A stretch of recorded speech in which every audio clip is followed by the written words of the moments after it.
আজকে ঐক্যের মধ্যে ফাটল ধরছে, আজকে আস্থার মধ্যে একটা বিরাট সংকট সৃষ্টি হচ্ছে যে বিচার সংস্কার এবং নির্বাচনের সুনির্দিষ্ট রোডম্যাপ করেন। যে রাজনৈতিক দলগুলো তারা নির্বাচন চাইবে, এর মধ্যে অস্বাভাবিকতা কিছু নেই। নির্বাচন চাওয়া কোনো অপরাধ নাকি?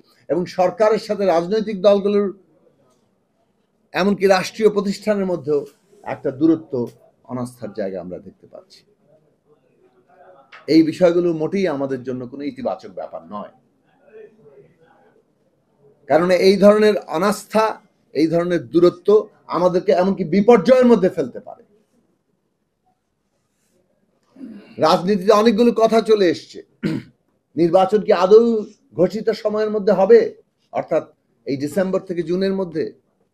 সরকার কি প্রলম্বিত হবে? অনিশ্চয়তা কি এভাবে চলতে থাকবে? এই প্রশ্নগুলো এসেছে। এই প্রশ্নগুলো যখন এসেছে এবং এইটা পুরো রাজনৈতিক পরিস্থিতি, এমনকি অর্থনৈতিক পরিস্থিতিকে ক্ষতিগ্রস্ত করছে, তখন সরকারের একটা দায়িত্বের মধ্যে পড়ে দেশের স্বার্থকে সবার আগে আনা। এবং দেশের স্বার্থকে সবার আগে আনতে গেলে এই বিষয়ে সুনির্দিষ্ট রোডম্যাপ, কোনো ধরনের অনাস্থা, কোনো ধরনের দূরত্ব যাতে না থাকে সেই ব্যবস্থা করা। এবং সেই কারণে আমরা বলছি এবং আমরা জানি এটাই একমাত্র সমাধান, যে বিচার সংস্কার এবং নির্বাচনের সুনির্দিষ্ট রোডম্যাপ করেন। আপনারা প্রাথমিক ডেডলাইন বলেছেন ডিসেম্বর থেকে জুন। তো ডিসেম্বর কথাটা কে বলেছে প্রথম? মাননীয় প্রধান উপদেষ্টা প্রফেসর ডক্টর মোহাম্মদ ইউনূস।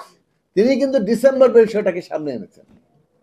এখন এটা তো খুব স্বাভাবিক যে রাজনৈতিক দলগুলো তারা নির্বাচন চাইবে, এর মধ্যে অস্বাভাবিকতা কিছু নেই। নির্বাচন চাওয়া কোনো অপরাধ নাকি? এবং নির্বাচন যখন আপনি যদি সত্যিকার অর্থে জনগণের সার্বভৌমত্ব স্বীকার করেন এবং মনে করেন যে এই পুরো সংস্কার প্রক্রিয়ার মধ্যে জনগণের সম্পৃক্ততা অত্যন্ত জরুরি, তাহলে নির্বাচনটাকে আপনি তো পুরো সংস্কারের গুরুত্বপূর্ণ অংশ হিসেবে দেখবেন। এটাকে বিরোধাত্মক জায়গায় দেখার দৃষ্টিতে হচ্ছে জনগণ বিরোধী একটা অবস্থান নেওয়া। কাজে নির্বাচন চাওয়াকে একটা অপরাধ হিসেবে দেখার কিছু নেই। খোদ প্রধান উপদেষ্টা বললেন ডিসেম্বর থেকে জুনের মধ্যে নির্বাচন হবে।